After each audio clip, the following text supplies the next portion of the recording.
kabayan, andito na naman ako magluluto ng okra, lutong Arabo. Kasi wala akong day off ngayon, nandito lang ako sa bahay, kaya magluluto lang ako ng aking pagkain. Nakalimutan ko lang tawag nito sa Arabic. Kaya magluluto ako ngayon para may ulam ako. Yung alaga ko nandun na sa higaan niya sa sala. Tapos ko na siya pinakain. Kaya magluluto ako ngayon ng tanghalian ko. Kasi yung pagkain niya, iba.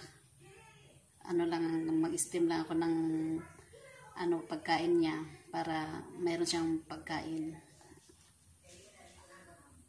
Ayan po. Magluluto po ako ngayon ng idam soup, lutong Arabo. Ito lang ang sahog ko. Ayan, ito bawang,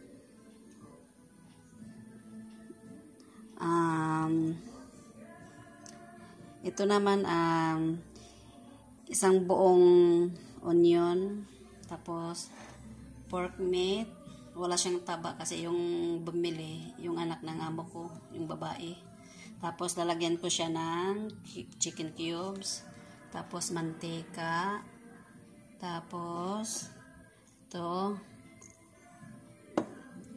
pamintang buo, dudurogin ko ito at saka ito, ayan, tomato paste, at saka asin. Yun. Ayan, magluluto pa tayo ng Arabic food.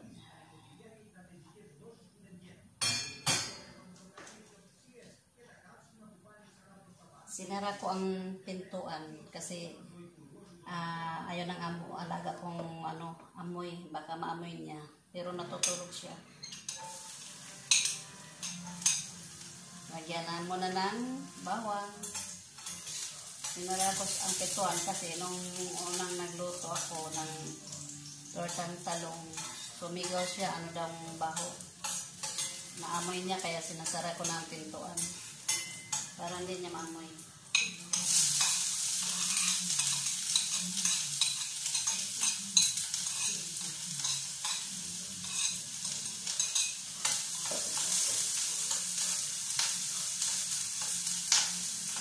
Ayan.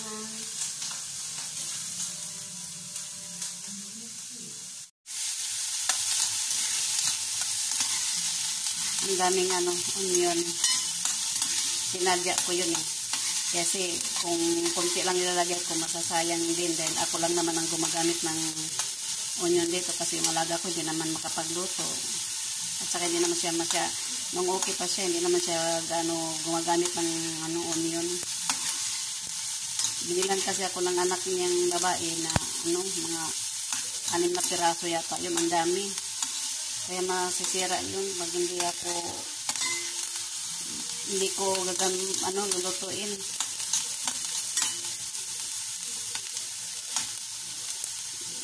Yan.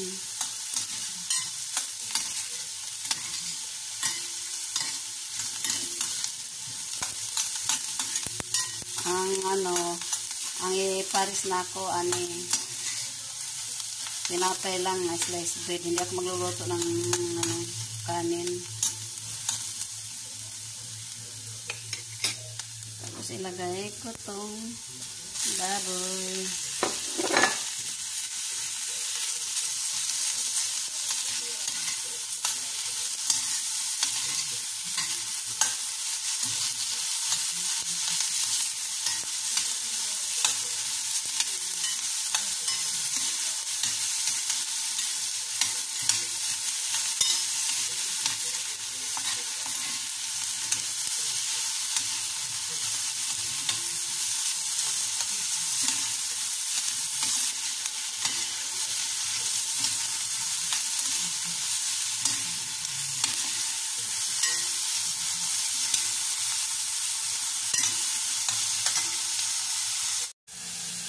Ayan po, lagyan ko na ng okra.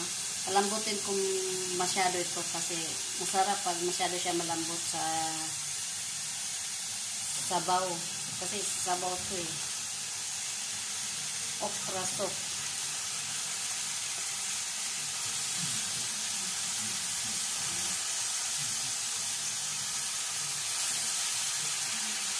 Kaya sinabay ko na siya pagluto sa karne para malalambot siya na.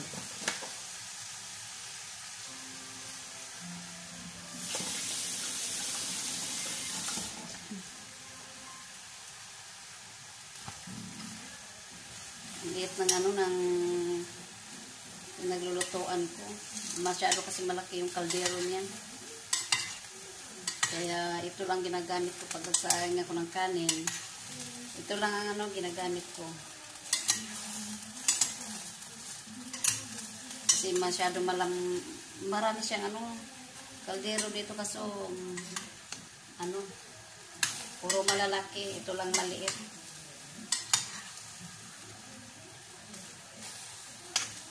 Masarap to pare sa kubos. Tapos lagyan ko ng tomato paste. Ayan o.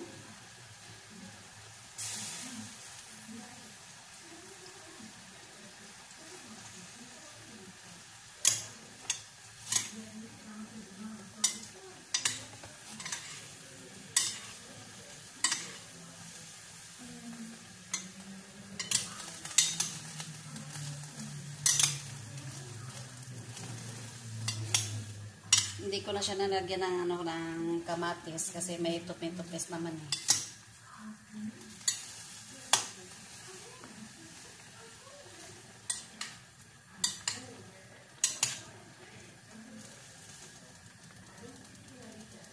Lagyan ko ng asin.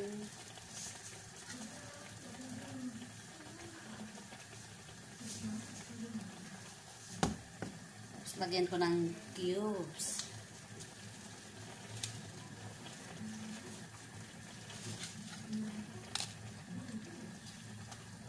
Chicken cubes, tapos ang ang nilagay ko dito baboy. Wala kasing dito pork cubes.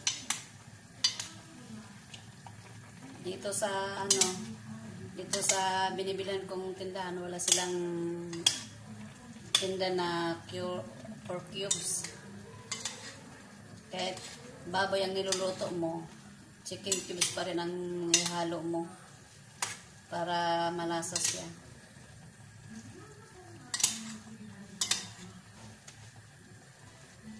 Lagyan ko ito ng pamintang buo. Pero ito, ganyan lang yan. Para madurog siya. Lagyan ko siya ng konti.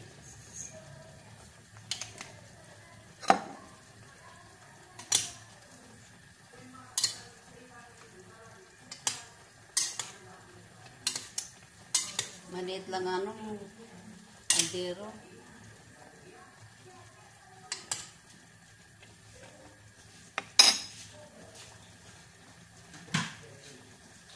Tapos, magpainit ako ng tubig.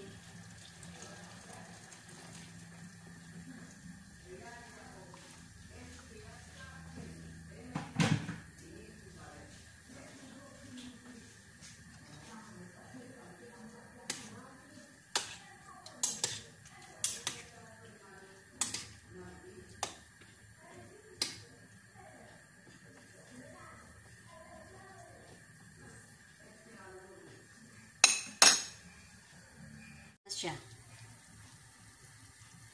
Pag pinapalambot mo yung okra, masarap siya pag ganitong luto. Pero pag i-boiled mo lang, kailangan half cook siya kasi hindi masarap pag lata. Pero pag soup, gawin mo soup, masarap ang okra kahit lata. Pagkaluto. Lutong Arabic to, mga kabayan. First time ko magluto dito kasi yung alaga ko nung okay pa siya, nakakalakad pa siya,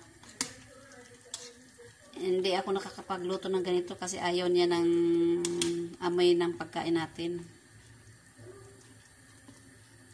Pero ngayon na ganyan ang sitwasyon na hindi na siya makatayo, kaya nakakapagluto na ako. Marami kasing binili ng anak niya, kaya niluto ko na lang lahat pa kasi madali itong masisira yung yung okra.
Silipin ko muna yung alaga ko.